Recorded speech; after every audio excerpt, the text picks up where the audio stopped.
The Polymath presents ideas that change the world. Every time you Google a fact or trust a medical trial, you are living in Francis Bacon's world, the man who turned knowledge from philosophy into science.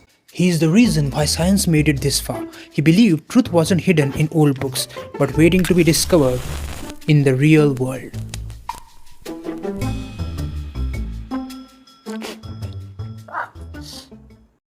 In the late 16th century, Europe was bursting with questions about astronomy, medicine, and the natural world. But the answers often came from the old books, authority figures, or even superstition. People believed things simply because Aristotle said them centuries earlier. Doctors still trusted Galen, a man who lived 1400 years before Bacon. Bacon thought this was madness. Take for example Aristotle, who believed that the women have fewer teeth than men, never having bothered to count Mrs. Aristotle's teeth. And the church adhered to the belief that the earth was the center of the universe. Galileo once famously climbed the Leaning Tower of Pisa and dropped two balls of different weights to see if they would fall at different speeds as Aristotle claimed. To everyone's surprise, both hit the ground at nearly the same time. You can imagine the shock, centuries of belief in Aristotle undone by one simple experiment. This is exactly the spirit Bacon wanted. Stop worshipping the old books, start testing the world. But very few had such guts to challenge authority. In such a world, Francis Bacon proposed something radical. Stop relying on authority, observe nature directly. Collect data, form a hypothesis, test, and only then make conclusions. Today we call it the scientific method. As a teenager studying in Cambridge, Bacon sat through endless lectures on Aristotle. He found them lifeless, just recycling old words instead of exploring the real world. He later wrote that students left university knowing little more than when they entered. He dreamed of rebuilding all human knowledge from the ground up, not on tradition but on observation and experiment. In 1620, Bacon published The Great Instauration, a total renewal of human knowledge, as if humanity could start fresh. He compared it to a second creation, a world built on observation, not tradition. The Great Instauration is Francis Bacon's ambitious, though unfinished plan for the reformation and advancement of human knowledge, structured into 6 parts mirroring the 6 days of creation.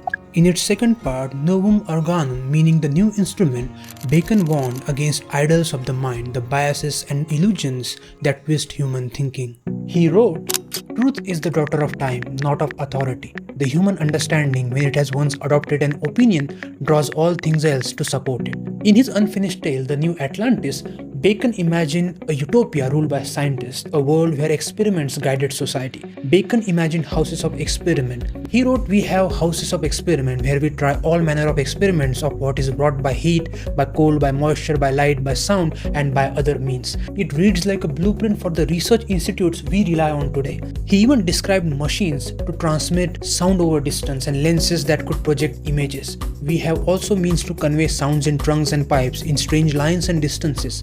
4 centuries later, they sound like microphones. Imagine a world where doctors never ran experiments but only repeated old theories. Bacon's method made knowledge self-correcting.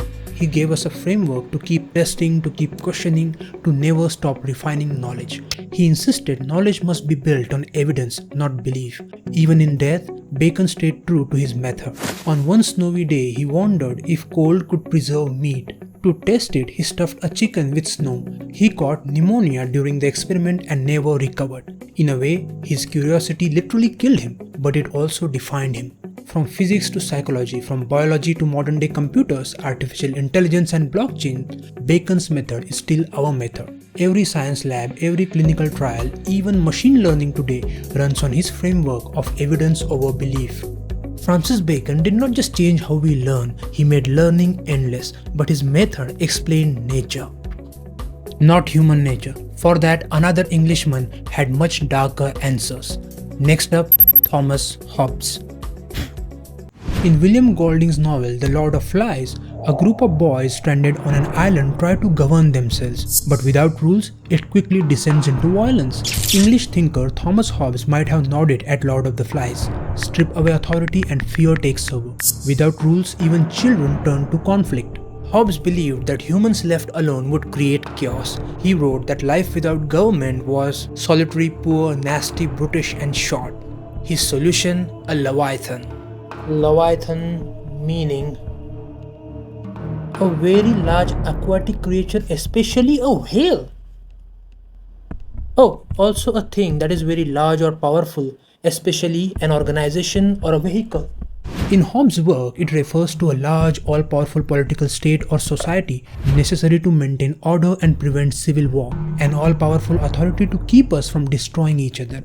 Take for example the blackout in a city. In July of 1977, a lightning strike caused a massive power failure across most of New York City. The city was already struggling with crime and financial crises, and within hours, widespread looting, arson and vandalism broke out. Over 1,600 stores were damaged and more than 3,700 people were arrested in a single night. It became a textbook example of how order can quickly break down when authority is absent. Take away the lights, the law, the police, and suddenly fear, mistrust and chaos will fill the night. Thomas Hobbes lived through the English Civil War. Neighbors turning on neighbors, king against parliament, chaos on the streets. To him, this wasn't just a theory, it was reality. He asked, strip away law and government, what's left? His answer, a state of nature, a world of fear, mistrust and violence. He believed humans are driven by survival and desire, and without authority, every man is enemy to every man. In his own words, in such conditions, there is no place for industry, no arts, no letters, no society. To escape this nightmare, he proposed something radical, a social contract. People agree to give up certain freedoms in exchange for security. This creates the Leviathan, a sovereign power above all others. To Hobbes, only a single absolute authority could prevent chaos. Democracy, he thought, was too weak. Division was dangerous. Better one strong ruler than endless war. He knew danger personally. He once fled England when his writings angered the authorities. During the English Civil War, Hobbes saw neighbors and fellow citizens divided. Cities turned into battlegrounds. The bloodshed convinced him that without strong authority, society collapses into violence. His work Leviathan was written in the shadow of this chaos. When his writings angered powerful factions in England, he fled to Paris for safety. There he even met Galileo and admired him as a thinker who challenged authority. Though Hobbes' own answer to chaos was the opposite, absolute authority. For a time, Thomas Hobbes was a tutor to the future King Charles II.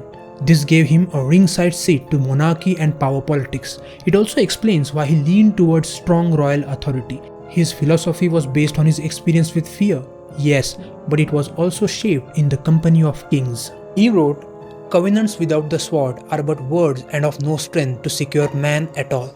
He gave us a bleak but lasting lesson. Order is fragile and fear is a powerful glue. His Leviathan is visible today in powerful states, authoritarian regimes, and even in debates about data privacy. When security and freedom collide, he forces us to ask, is fear the price we pay for peace?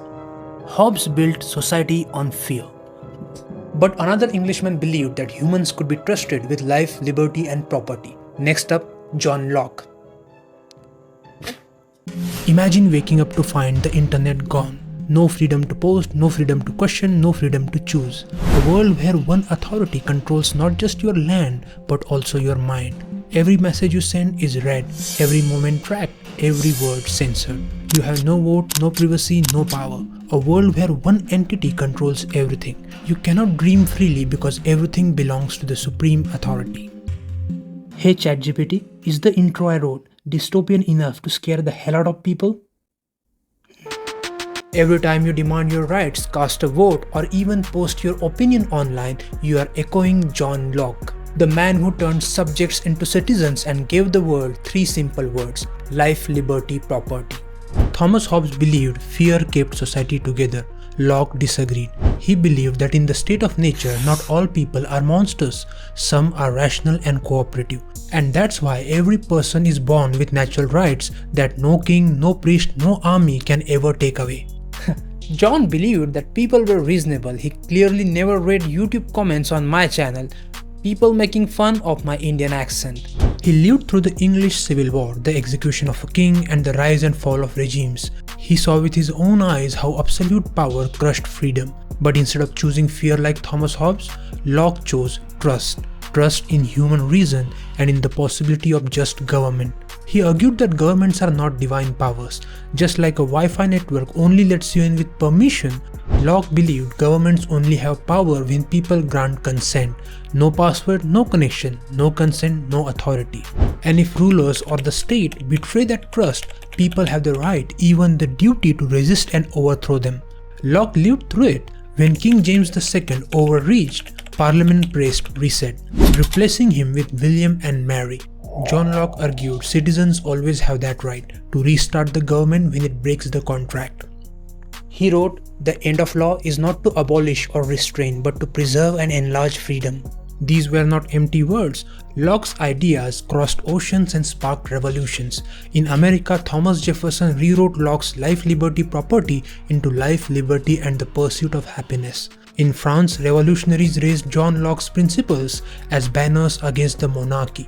Wherever people fought for freedom, Locke was there, whispering in their minds. But his vision was more than rebellion.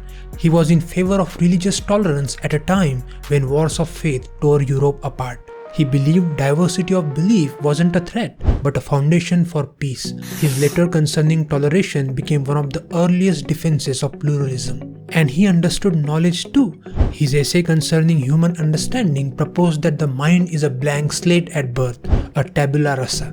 No one is born a tyrant or a slave. We are shaped by our experiences, and that means education can build better humans and better societies. In his own words, parents wonder why the streams are bitter when they themselves have poisoned the fountain.